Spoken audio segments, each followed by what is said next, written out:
La ciudad de Montevideo, capital de la República Oriental del Uruguay, fue el escenario para la reunión de una serie de actividades de formación, intercambio y divulgación sobre el alcance, la forma en que se procesan y la utilidad de los pronósticos climáticos. Esta instancia tuvo como eje el denominado Grupo de Escenarios Hidroclimáticos, uno de los 12 grupos de trabajo llevados adelante por el Programa Marco para la Gestión Sostenible de los Recursos Hídricos de la Cuenca del Plata en relación con los efectos de la variabilidad y el cambio climático. Este programa, que reúne a Argentina, Brasil, Paraguay, Bolivia y Uruguay en sus gobiernos, saberes científicos y capacidades técnicas, tiene la convicción sobre la pertinencia de poner el foco sobre estos temas. El hacer un programa de desarrollo sustentable de la cuenca pasa por, en primer lugar, conocer cómo es el funcionamiento de lo que se puede decir el sistema físico, ¿no? Y en particular el que tiene más movilidad en términos de uso, que es el agua a través de la lluvia, de los caudales. Entonces, por eso es que este tema es el eje del proyecto. Si bien igual también se maneja y se estudian afortunadamente con muy buena integración los aspectos de biodiversidad, los aspectos de erosión del suelo, de degradación del suelo, o sea, se estudian los otros aspectos de lo que puede ser el recurso natural asociado a los recursos naturales de toda la cuenca. El tema del clima es el más integrador o de las necesidades de información y de acuerdos a nivel de la región son importantes. Obviamente no hay organismo más global a nivel del planeta que es la Organización Meteorológica Mundial. No sé si lo habrán dicho otros, ¿no? Pero no ha tenido a lo largo de desde su formación sobre principios del siglo XX y fundamentalmente muy desarrollado a partir del sistema de Naciones Unidas, nunca ha habido fronteras ideológicas, ¿tá? O sea, ¿por qué? Porque todo el mundo precisa de todo el mundo. En este marco fue que se realizó este seminario taller internacional en el que se analizaron cada uno de estos conceptos en cuanto a qué implica esta información, cómo impacta en otras áreas de interés y qué significa para el científico y el tomador de decisiones la existencia de señales y ruido. Son estimaciones de probabilidades, de variables del clima, sobre todo lluvia, temperatura, algunas otras variables, para una estación tipo una temporada, para, por ejemplo, los próximos 3 meses, y se pueden expresar con algunos meses de antelación. Por ejemplo, hasta 6 meses es posible tener alguna estimación de probabilidades. Hay procesos que se pueden predecir y procesos que no, y todos influyen en el clima de una región dada. Y hay algunos procesos que no se pueden predecir y que le llamamos ruido y que hacen que sigamos teniendo incertidumbre. Menor que si no hubieran predicciones climáticas, pero sigue habiendo incertidumbre. Eso es un aspecto muy frustrante, que la incertidumbre no se puede eliminar y hay que seguir viviendo con ella. Acá todos lo entendemos, pero que no se vuelva determinístico. La señal son los pronósticos de procesos en el océano tropical, los océanos tropicales, predecibles a 6, 10 meses, con bastante precisión, con bastante confiabilidad. El clima responde a ambas cosas. El clima responde a esos procesos del océano tropical, pero también responde a cosas propias de la atmósfera. Esas no se pueden predecir tan precisamente o no se pueden predecir. Así que se tiene una combinación de cosas que se predicen y cosas que no. Y esa es la mezcla de señal y ruido. Por eso la incertidumbre es reducida pero no eliminada. Incorporar la incertidumbre a su toma de decisiones. Ese es el punto clave. La incorporación de información climática a las tomas de decisiones es un proceso largo. Eso es lo primero que hay que saber. E involucra necesariamente a ambas partes, o sea, quien genera la información y quien se juega el pellejo con la decisión y conoce la decisión a tomar. Eso fue un aprendizaje que tuvimos después de años de generar información que no llegaba a penetrar la toma de decisión, digamos, en particular en el sector energético. Y cambiamos la pisada hace tiempo a trabajar más en conjunto, a entender más los modelos y los procesos y las condicionantes que tienen los tomadores de decisiones y hacer el trabajo conjuntamente con ellos.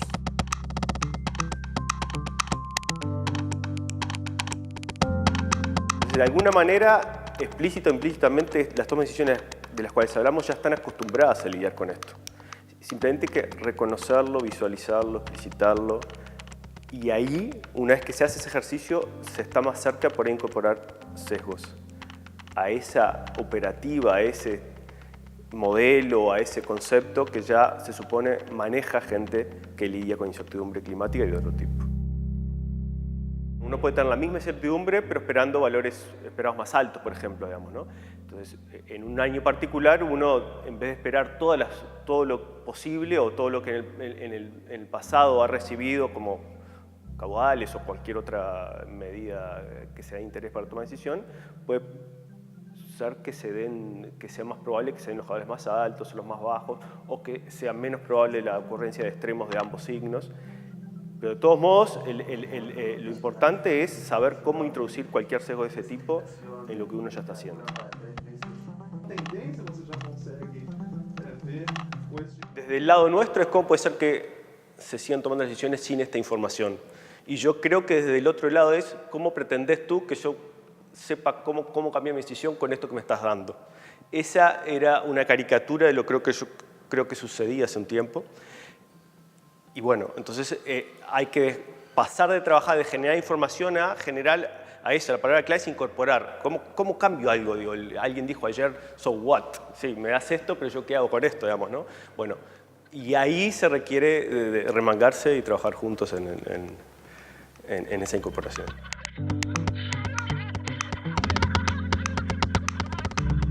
Hay mucha cosa en el agro y en la vida cotidiana que uno planifica pensando en un año normal, ¿verdad? O sea, uno dice, bueno, suponete tú, el maíz lo voy a plantar en tal momento porque normalmente en ese momento la temperatura es tanto y llueve tanto.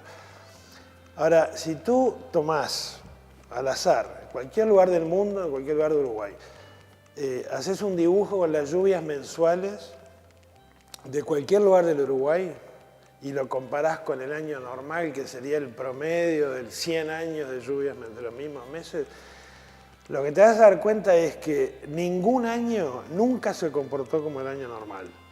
O sea, la probabilidad de que un año sea normal es 0.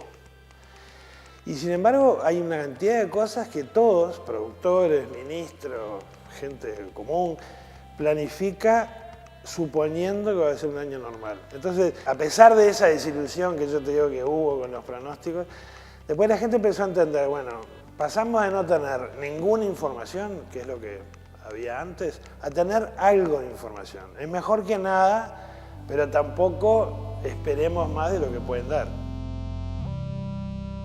Hay que acordarse todo el tiempo de la diferencia, digamos, de actitud que tiene un tomador de decisión y un científico. El tomador de decisión tiene un enfoque que le dicen holístico, ¿no? O sea, él nunca mira. Vamos a poner que en este caso estamos tratando de ayudar a un ministro de Agricultura. El ministro de Agricultura nunca está mirando solo el clima. Está mirando el clima, el precio, la huelga del sindicato. Hay toda una cosa que lo está mirando a la vez. Ahora, el contraste. Tú fíjate cómo crece, cómo mejora la comunidad científica. Mejora especializándose cada vez más. Cada vez sabemos más de cosas más chicas. Entonces, lo que se genera, a mí me parece que es una imagen linda, es una serie de islas de conocimiento en un mar de ignorancia. Y el tomador de decisiones navega el mar de ignorancia, no va saltando de una islita a otra. Entonces, lo que nos dimos cuenta es, para que el clima, como cualquier otra cosa de ciencia, de verdad informe a la toma de decisiones, lo tenemos que integrar. O sea, el clima es un factor más que este tomador de decisión va a considerar. Entonces, para que sea efectivo, hay que conectarlo con otra cosa. Conectarlo con, por ejemplo, un pronóstico de cosecha. Traducir lluvia en agua disponible para las pasturas y producción de carne esperada. O sea, por un lado traducirlo y por otro lado incorporar, entender bien cómo es que toma decisiones, cómo se informa un ministro o cómo se informa un productor agropecuario Y entonces, una vez que se entiende cómo es esa red de información, que el ministro saca su información de un asesor, el asesor de INEA, el INEA de tal otro lado, cuando uno entiende cómo funciona eso, entender en dónde proveer esa información. O sea, en vez de informar a la persona, es informar a la red. El seminario permitió conocer usos diversos de esta información que se han aplicado atendiendo las necesidades de cada situación y las particularidades de cada realidad. El problema es que los pronósticos son netamente meteorológicos. Entonces, lo que se tendría que buscar son algunos elementos más agrometeorológicos que permitan una aplicación mucho más efectiva en el agro. Por ejemplo, en el caso de las heladas, sabemos que la helada meteorológica es a 0 grados, pero para los cultivos hay heladas, la helada agronómica tiene diferentes niveles.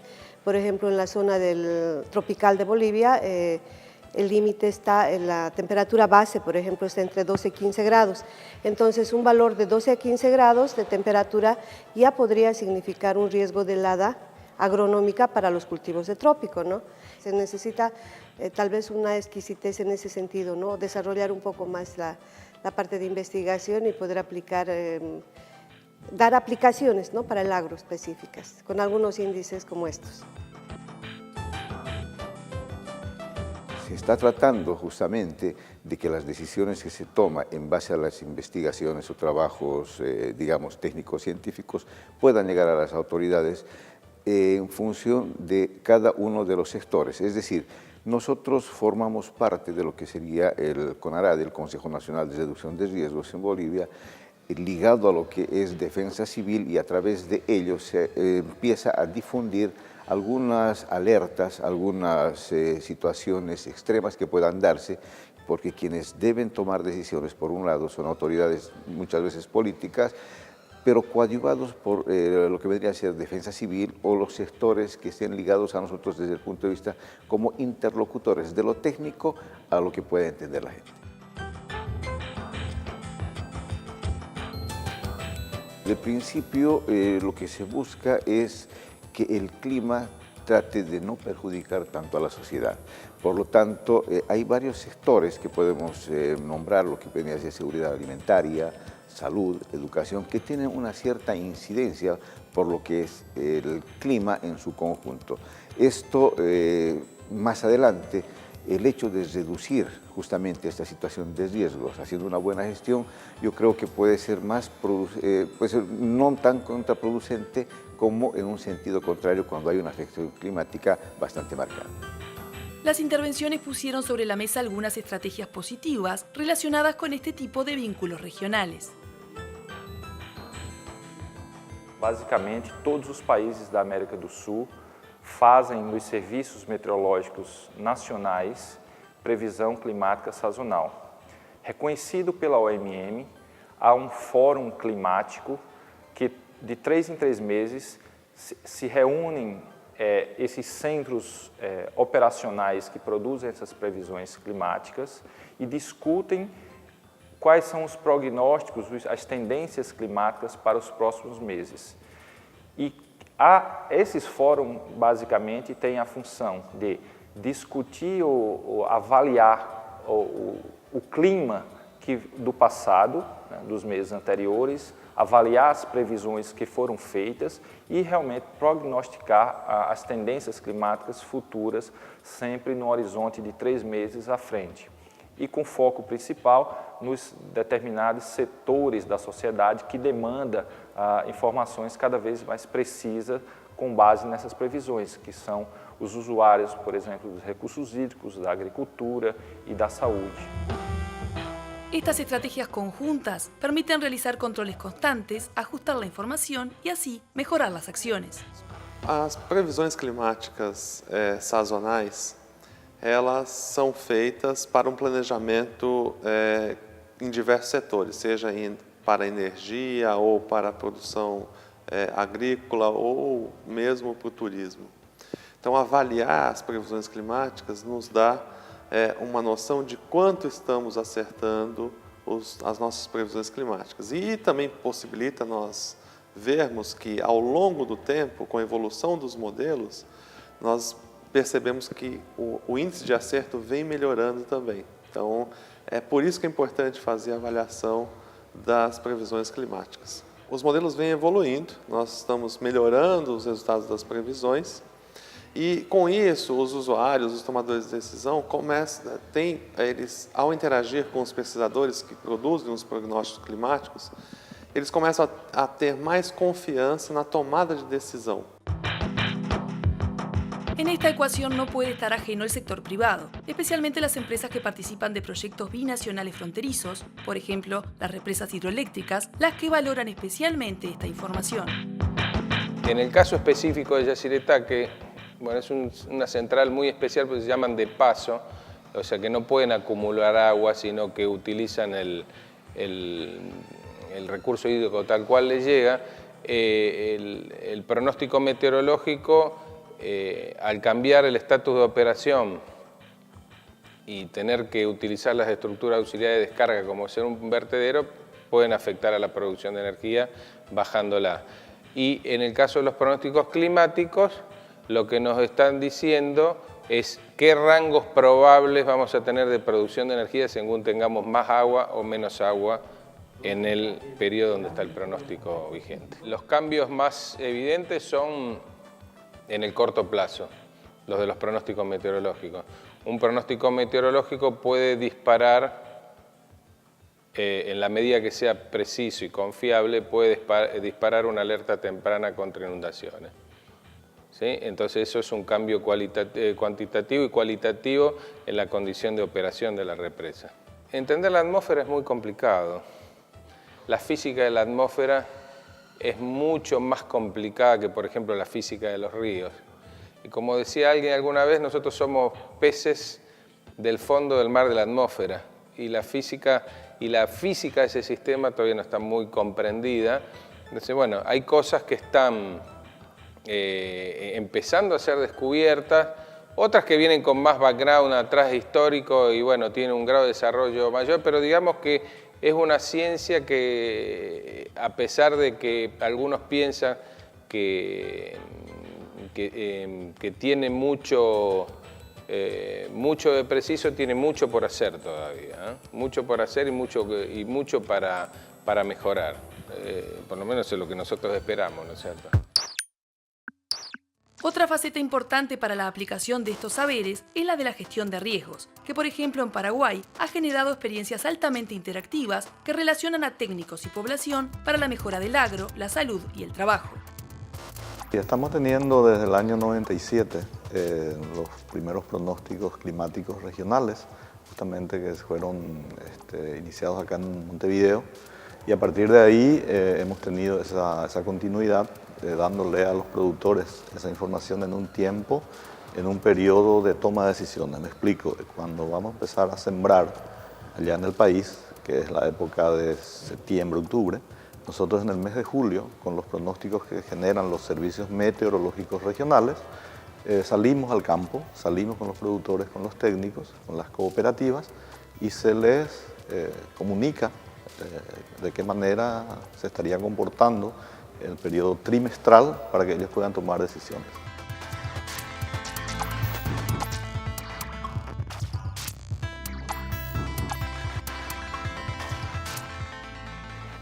Contentos porque en los últimos 5 años ya los productores también se están interesando, los pequeños productores empiezan a llamar y dicen, bueno, ¿cómo estamos? Queremos plantar tomate y queremos ver cómo viene el tema de las heladas. O sea que ya existe una cierta condición de feedback que nos permite saber también que puede funcionar estos pronósticos.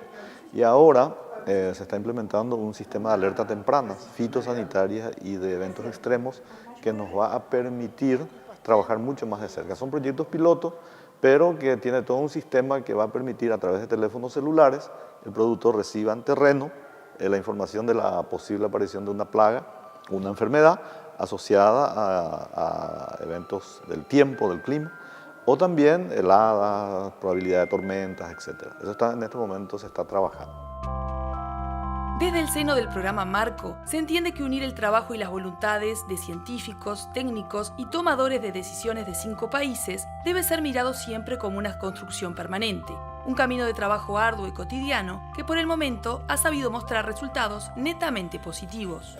Esto es una oportunidad. No todas las oportunidades se traducen en hechos concretos. Entonces yo me paro en que el cambio climático y otros hechos que están presentes en la sociedad son disparadores de exigencias para los tomadores de decisión. Y proyectos como este brindan una oportunidad de mejorar esto. Estamos en el desafío en que eso se concrete.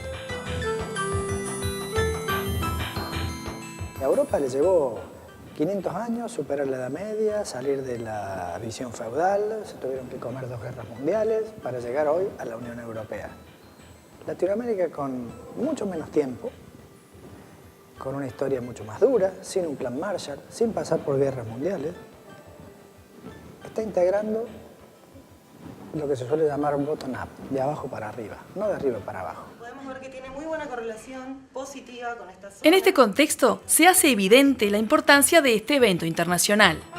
Es un desafío enorme el que se tome desde el sector de tomador de decisión elementos que hoy a nivel institucional se están produciendo debido a que muchas veces esa interacción o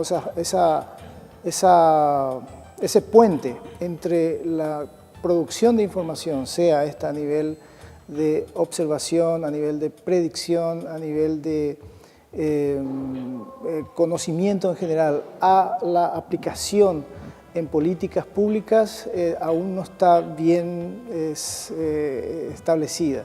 Ese puente es lo que necesitamos mejorar y creo que el programa Marco, de alguna manera, eso está logrando en este periodo de tiempo que viene ejecutando el proyecto. O sea, a través de enlazar los centros o los entes que producen información con aquellos que toman decisiones. Bom, a importância desse evento é realmente juntar países diferentes que vão ser afetados por uma mudança possível no clima e juntar grupos que têm especialidades diferentes. Por exemplo, eu sou do clima, tem grupos de gestão, que é um grupo de conhecimento de formação totalmente diferentes. Então, é uma forma de juntar os grupos, deles conversarem, né? Então, cada grupo precisa aprender um pouco o que o outro precisa ou o que o outro está trabalhando para poder trabalhar melhor e produzir uma melhor informação. E isso reverter em medidas mais eficientes de adaptação. El seminario expuso aportes, necesidades y compatibilidades distintas de los 5 países, lo que hace evidente la importancia de la existencia de un eje común, en este caso el programa Marco. La importancia de estos eventos es que nosotros empezamos a conocer qué están haciendo los otros países, nos informamos, vemos las metodologías, vemos los productos que tienen, entonces es riquísimo, es muy bueno porque tenemos un intercambio, vemos nuevas experiencias, entonces a mí me parecen eventos muy buenos, ¿no? Que coadyuvan y ayudan a tener una visión mejor de desarrollo en cada uno de los países, en el desarrollo de ciencias como la meteorología, la agrometeorología, de apoyo a lo que es la agricultura. El animarse a recorrer esos caminos de trabajar juntos y de quebrar los obstáculos y las barreras que están impidiendo la incorporación de información, se nutre de experiencias, se nutre de aprendizajes y bueno, y de mensajes diversos, más allá que sea internacional o no, hay mucha gente distinta, con distinta experiencia y se están generando ayer, en un momento de la tarde y ahora recién, intercambios que yo creo que van iluminando, van ayudando a la gente a precisar cuáles son los obstáculos a abordar. La reunión de técnicos es muy importante porque la atmósfera no tiene fronteras, el clima es bien global, no tiene fronteras. Y luego las reuniones son imprescindibles para que, mire, para decirlo en términos muy populares, para que caiga la ficha de los problemas que hay. Entonces a todos les cae la ficha cuando se reúnen. La persona que trabaja en pronósticos climáticos ve qué necesidades hay, qué cosas tiene que hacer, y a su vez la persona que puede usar el pronóstico climático ve qué cosas no se pueden hacer, y dentro de lo que sí se puede hacer, qué podría ser útil. Entonces no es posible darse cuenta de esas cosas esenciales si no hay reuniones de este tipo. Precipitaciones escasas moderadas. Esto es compatible con una creciente moderada. Y un desafío muy importante para poder construir esto, que es en definitiva el abandonar las visiones estrechas del tema. Y es la condición necesaria del fortalecimiento. Es muy difícil abandonar visiones estrechas cuando se tienen debilidades, porque cuando se tienen debilidades hay grandes temores y es mucho más fácil desconfiar, no involucrarse, no cooperar, no coordinar con otros, mantener chakras que protejan nuestras debilidades. Y muchas veces el fortalecimiento lo tenemos que trabajar a la interna de cada país, de cada organización, y también lo tenemos que trabajar desde la cooperación entre todos. Y creo que eso es una de las cosas importantes que se están construyendo hoy en día desde el programa Marco de Cuenca del Plata. Es una cadena entre el científico que descubre una mejor interpretación de cómo funciona una nube, ¿no? A el usuario que precisa definir si planta una semana antes o planta una semana después, digamos. Hay una cadena en las cuales hay eslabones de muy diverso tipo de técnicos, de profesionales, de actores que tienen que ser establecida, y creo que el conocer esa cadena es uno de los elementos que yo diría hoy, y hoy en la mañana, digamos, quedó bastante bien establecida y consensuada. Entonces después es mucho más fácil plantearse, bueno, ¿cuáles son los planes?